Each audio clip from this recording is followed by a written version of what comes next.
Good day. I'm Lawrence Sanford, Senior Analyst with the American Security Council Foundation, and I'm delighted to have with us today the President of American Security Council Foundation, Dr. Henry A. Fisher. He's been associated with the American Security Council Foundation since the 1980s.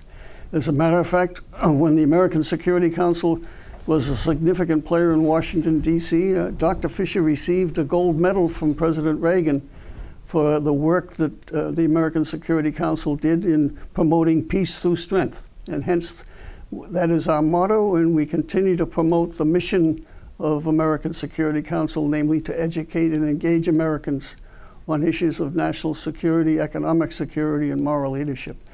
So Dr. Fisher's been with us for a while. Yes, sir. Thank good, yes. Since the 70s, middle 70s. Middle 70s. He's also been involved with the Association of Former Intelligence Officers back in the Contra days. So you've been around, involved in the Washington, D.C. situation and national security for a long time. Long time, yes, sir. And today we're going to talk about China because China is the #1 security issue for Western civilization in the United States. And so, Dr. Fisher, why don't we just give a quick background on the Chinese Communist takeover of China and where it has led us today in regards to Taiwan? Thank you, Larry. The main thing you need to know about China is that it is a communist country. And the history of communist countries is not good. Russia was a communist country and it collapsed. Venezuela is a communist company and Cuba is a communist country. But the history of China is very, very detailed in the way they treated their people. It started off in early times with the Russians were going to adopt communism, and Russia ended up killing millions of people. They had 3,700 prison systems to starve their people. And along came China. In 1927, they had a national war. China started off against the National Party, and then the Communist Party came aboard. And in about 1949, they defeated the Nationalist Chinese Association, and National Chinese importantly went to Taiwan. And a big issue today with China is their claim that they own Taiwan. And it is an independent company and it's a country, and it's backed by the United States and the United Nations. So we have an issue with China here in the United States. China is the #1 killer of children in the United States with a thing called fentanyl. It's a very dangerous drug, and China has successfully brought fentanyl into the American children in our schools and high schools. And fentanyl is killing about 100,000 Americans a year.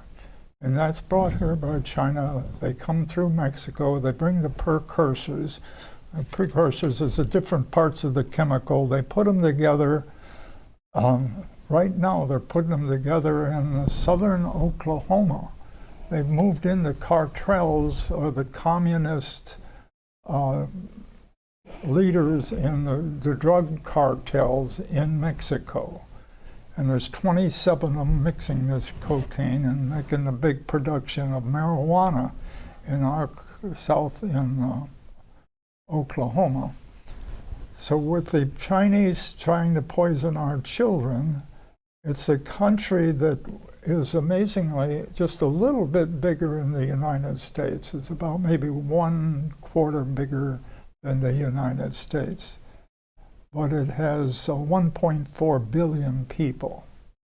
And with that 1.4 billion people, they have been very, very tough on developing communism there, because they have to kill all the peoples that don't agree with the government in China are tortured and put in prison, and they torture them first and then they kill them. And is there anything else you would like to know, Larry? Well, the list could go on for a long time of the perversions of the Communist Chinese Party, the CCP. But I think one has to recognize that Taiwan was never part of the Chinese Communist Party rule. It has always been independent of the Chinese Communist Party. But one has to remember also that at one time Taiwan was associated with China before the Chinese Communist Party. So there's a historical tie-in to some extent.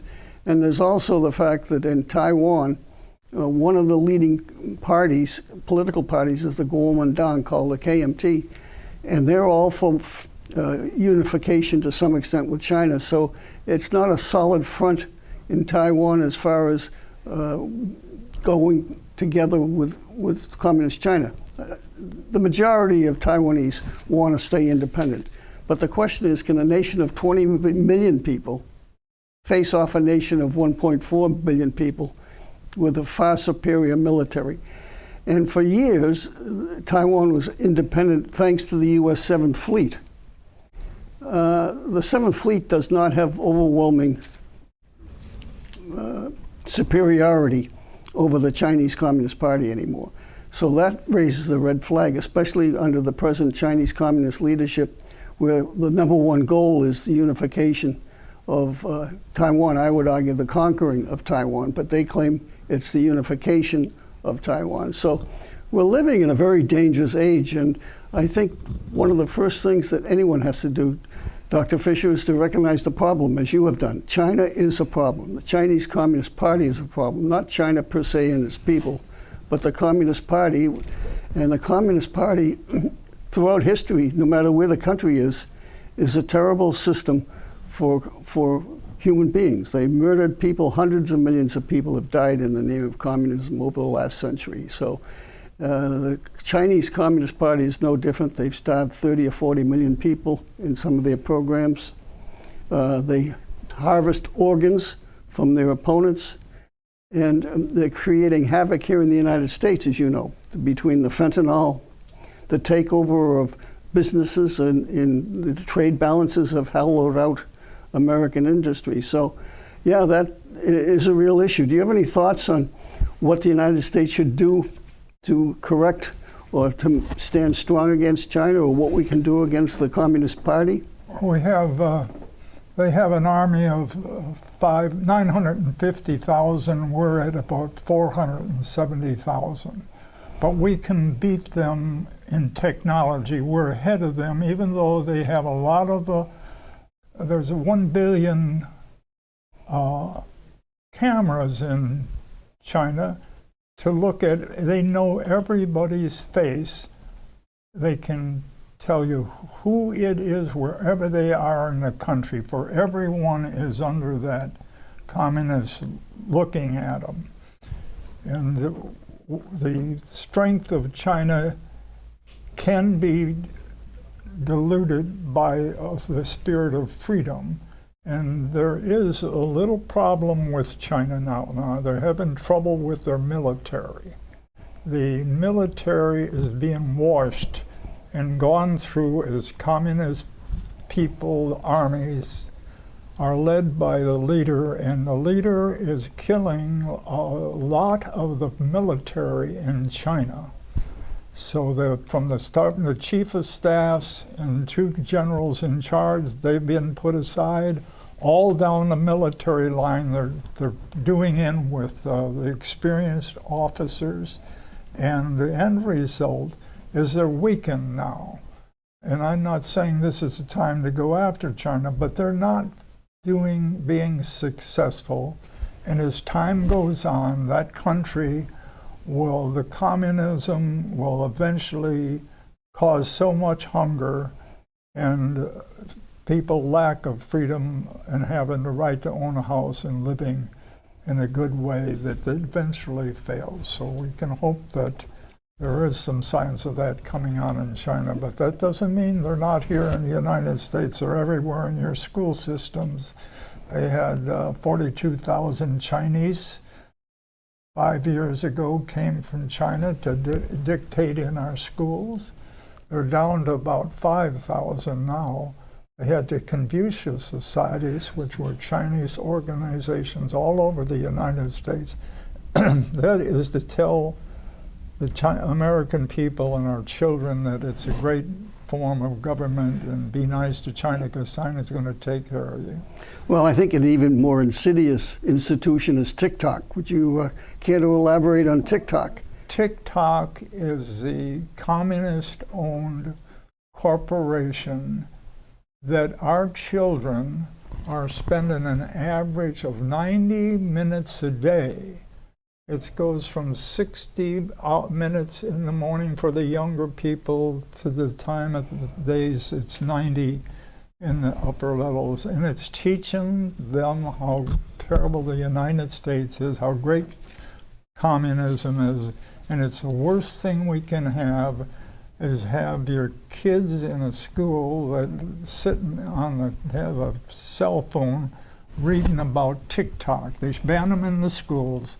And we need to keep them out of our education associations. And they're there, and we need to weed them out. And colleges have been a major problem with the Palestinian movements. But really, that is a Chinese-sponsored affair to have the American to look like we're dumb and aggressive. Well, there is a relationship of Palestine with China and the whole Arab thing, and for example, the Houthis that are creating havoc on worldwide trade, being supported with Chinese technology and missile parts and drone parts. And while we're on the subject of TikTok, though, I would add that it's an insidious algorithms that drive people down rabbit holes of anti-Americanism and, as you say, extols the virtues of communism. And to me, the ironical part is that China does not allow TikTok to operate in China. It's only in America. That's true, Larry. And reciprocity, to me, should be the foundation of American foreign policy. And if a country does not allow us to do something in their country, we should not allow them to do that in our country. Yes. And so American media is not free to operate in China.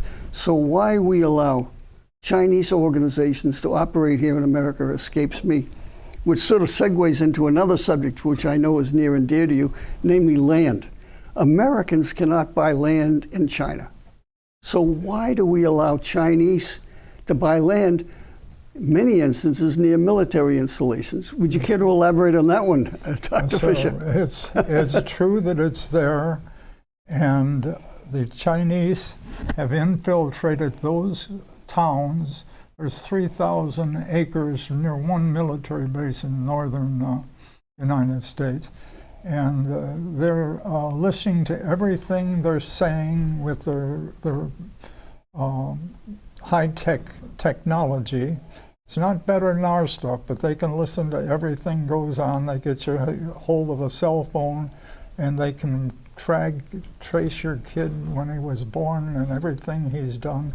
And they can alter the way the kid thinks with their technology. They can send what the child is thinking back with their definitions of everything and tell them never say anything about China, diluting their brains and telling them all the things that China are good for and the United States is against you. And it may be one of the reasons we're having trouble recruiting the youth for our army and military, is that China has kind of washed our children's brain. Well, that and the Marxist professors in the universities. And while we're on the subject of the universities, China has somewhere between 200 and 300,000 students in the U.S. studying. And the vast majority of them are studying the sciences. And to me, they're nothing but glorified spies coming over here to suck up American technology, the advanced programs in the universities. And of course, as we all know, the universities are funded by the taxpayers. So in a way, the U.S. is funding China students to go back to China and build better bombs and build better technologies. And on the technology score, they've subverted our websites, our infrastructure. They have all sorts of ticking time bombs within the internet sites. I mean, the water supplies have been tested, the telecom systems. So China's waging an unrestricted warfare, and all Chinese companies and organizations must report to the Chinese Communist Party when so asked. And so there's no such thing as an independent organization in China. They all report to the Chinese Communist Party. And their stated goal is, one, to unify with Taiwan and to dominate the world and take away American freedom and enterprise. So we have a real problem on our hands, but the first step is to recognize the problem. Yes, sir. I agree with that. Their goal right now, and their stated goal, is they want to be the leading nation in the world economically and militarily. And their other goal is to destroy the United States. And the citizens need to know that we have within our country Chinese spies. We have on our border poisoning our kids. And we don't need China telling us how to run the country. Well, they've been very successful in influencing American businessmen. Wall Street finances Chinese businesses and military with billions of dollars in IPOs and stock exchanges, actions in Wall Street. They've influenced our political class. I mean, the vice president-to-be candidate, Tim Walz, the governor of Minnesota, has made 20 trips to China, promoting friendship with China and the U.S. And who's been paying for that? The Chinese Communist Party. So they have influences all over the political establishment with lobbying firms and so forth. So they're a pervasive threat to the American culture and civilization. So it's a real problem. And which leads us to the segue of American Security Council aiming peace through strength. We have to maintain our military and our economy, yes, and our culture. Culture is important to a society. We at the American Security Council Foundation support American civilization and culture of individual freedoms and personal responsibilities and free enterprise. So we welcome all contributions to support our programs, and you can donate on our website, www.ascf.us. Thank you, Dr. Fisher. I enjoyed this conversation on China, and we hope that you will join us in the future for our podcast of Peace Through Strength. Thank you. Good day.